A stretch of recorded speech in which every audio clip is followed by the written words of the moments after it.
ధన్యవాదాలు అధ్యక్ష.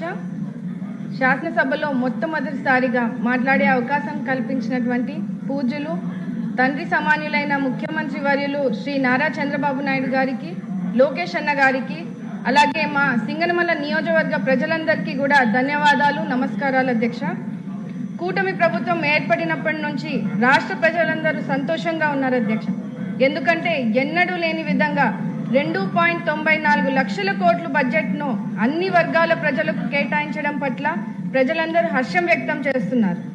మన ముఖ్యమంత్రి వర్యులు నారా చంద్రబాబు నాయుడు గారు అంటే ఆంధ్ర రాష్ట్ర ప్రజలకు ఒక నమ్మకము, ఒక ధైర్యం అధ్యక్ష.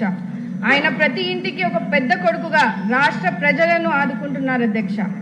అలాగే రాష్ట్ర ప్రజల కోసం పాదయాత్ర చేసి యువత భవిష్యత్తు కోసం అహర్నిశలు కష్టపడుతున్న లోకేష్ అన్న గారు మా లాంటి యువతకు ఆదర్శంగా నిలుస్తున్నారు అధ్యక్ష. అంబేద్కర్ గారి రాజ్యాంగాన్ని మరియు వారి ఆశల అనుగుణంగా బడుగు బలహీన వర్గాలకు అభివృద్ధి బాటలు వేసేది మన కూటమి ప్రభుత్వం అని చెప్పడానికి ఎంతో సంతోషిస్తున్నాను అధ్యక్ష. బడ్జెట్ కేటాయింపులో ఎస్సీ, ఎస్టీ, బీసీ, మైనారిటీ మరీ ముఖ్యంగా మహిళలకు పెద్దపీఠం వేస్తూ సంక్షేమానికి బడ్జెట్ కేటాయించడంలో బడుగు బలహీన వర్గాలు ప్రజలు కూటమి ప్రభుత్వాన్ని పై ఎంత చిత్తశుద్ధి ఉందో తెలుస్తోంది అధ్యక్ష.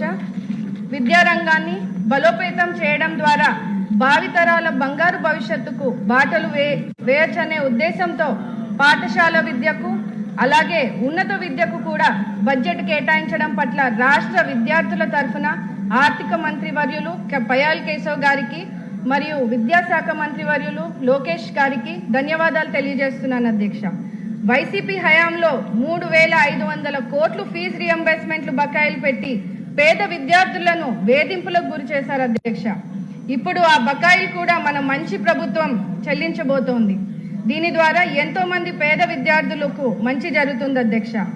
అనంతపురం జిల్లా మా సింగనమల నియోజకవర్గంలో ప్రజలు ఎక్కువ శాతం వ్యవసాయం మీద ఆధారపడతారు అధ్యక్ష. దశాబ్దాల కాలం నుంచి నియోజకవర్గంలో త్రాగునీరు, సాగునీరు సమస్య ఎక్కువగా ఉంది అధ్యక్ష. ముఖ్యంగా గండికోట నుంచి పుట్లూరు వయా సుబ్రాయన్ సాగర్ ఎత్తిపోతల పథకం ద్వారా గండికోట నుంచి సుబ్రాయన్ సాగర్ వరకు డిపిఆర్ తయారుగా ఉంది అధ్యక్ష.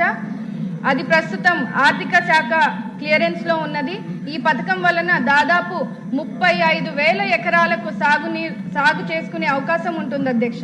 మా సింగనమల నియోజకవర్గంలో పుట్లూరు, ఎల్లనూరు మండలంలో గ్రామాలకు తాగునీరు సమస్య తీరుతుంది అధ్యక్ష.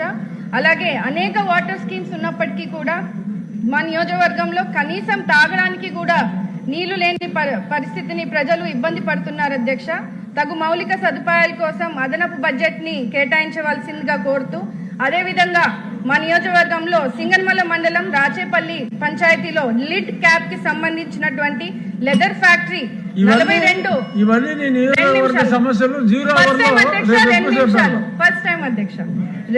42 ఎకరాల్లో ఉంది అధ్యక్ష. కానీ నిధులు కేటాయించలేక ఆ ఫ్యాక్టరీ గత ప్రభుత్వం మూసివేయడం జరిగింది. ఆ ఫ్యాక్టరీని తిరిగి ప్రారంభిస్తే సుమారు 3,000 ఎస్సీ కుటుంబాలకు ఉపాధి కలుగుతుంది అధ్యక్ష.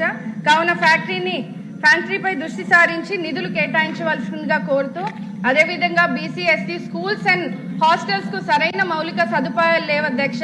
ఎందుకంటే అక్కడ కనీసం వాటర్ ఫెసిలిటీస్, కరెంట్ ఫెసిలిటీస్ లేక పిల్లలు ఇబ్బంది పడుతున్నప్పటికీ తల్లిదండ్రులు బడులకు పంపించేందుకు కూడా మా పిల్లలను బడులను కూడా పంపించట్లేదు అధ్యక్ష. ముఖ్యంగా ఆడపిల్లలను చిన్న వయసులోనే పెళ్లిళ్లు చేస్తున్నారు అధ్యక్ష.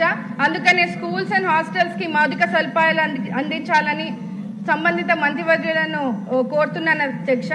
గత ప్రభుత్వం బడుగు బలహీన వర్గాలకు అడుగడుగున అన్యాయం చేస్తుంది అధ్యక్ష. ముఖ్యంగా ఎస్సీ సబ్ ప్లాన్ నిధులను దారి మళ్లించి 40,000 కోట్ల రూపాయలను దారి మళ్లించి తీవ్ర అన్యాయం చేశారు అధ్యక్ష. అదేవిధంగా ఎస్సీ వెల్ఫేర్ పథకాలు రద్దు చేసి వాటిని పునరుద్ధరించాలని, సంక్షేమాన్ని అభివృద్ధి బాటలో పట్టించాలని ఈ సభా వేదికగా కోరుతున్నాను అధ్యక్ష. ఇప్పటికే కొన్ని పథకాలను పునరుద్ధరించారు. వాటిలో విదేశీ విద్య వంటి పథకాలు బడుగు బలహీన వర్గాలకు విద్యార్థులకు మంచి జరుగుతుంది అధ్యక్ష. ఈ విద్యార్థుల ఉన్నతి కోసం కూటమి ప్రభుత్వం కృషి చేయడం ఎంతో సంతోషిస్తున్నాం అధ్యక్ష. అదేవిధంగా బడుగు బలహీన వర్గాల సంక్షేమం కోసం బడ్జెట్ లో అధిక ప్రాధాన్యత ఇస్తూ ఆర్థికంగా, సామాజికంగా, విద్యా, వైద్య రంగాల్లో చేయూతనిచ్చే విధంగా ఎస్సీ వెల్ఫేర్ నిధులు కేటాయించడాన్ని ఆనందిస్తున్నాం అధ్యక్ష. ఎన్ని అవాంతరాలు ఎదురైనా వెనుతిరగకుండా ముందుకు సాగుతున్నటువంటి లక్ష్యంగా బడ్జెట్ ను రూపొందించారు. మా పరిస్థితులను అర్థం చేసుకొని మా జిల్లా మంత్రి వర్యులు పయ్యావుల కేశవ్ గారు మా వెనుకబడిన నియోజకవర్గంపై కొంచెం దృష్టి సారించి అదనపు నిధులు కేటాయించవలసిందిగా కోరుతూ ఆంధ్రప్రదేశ్ ను పునర్నిర్మించి మళ్లీ ఇండియాలోనే నంబర్ 1 రాష్ట్రంగా నిలిపే లక్ష్యంలో కృషి చేస్తున్నటువంటి మన ముఖ్యమంత్రి వర్యులు నారా చంద్రబాబు నాయుడు గారికి, డిప్యూటీ సీఎం పవన్ కళ్యాణ్ గారికి, ప్రధానమంత్రి నరేంద్ర మోడీ గారికి మనస్ఫూర్తిగా కృతజ్ఞతలు తెలియజేస్తున్నాను. నాకు అవకాశం ఇచ్చినటువంటి ఆనరబుల్ డిప్యూటీ స్పీకర్ గారికి ధన్యవాదాలు అధ్యక్ష. జై భీమ్.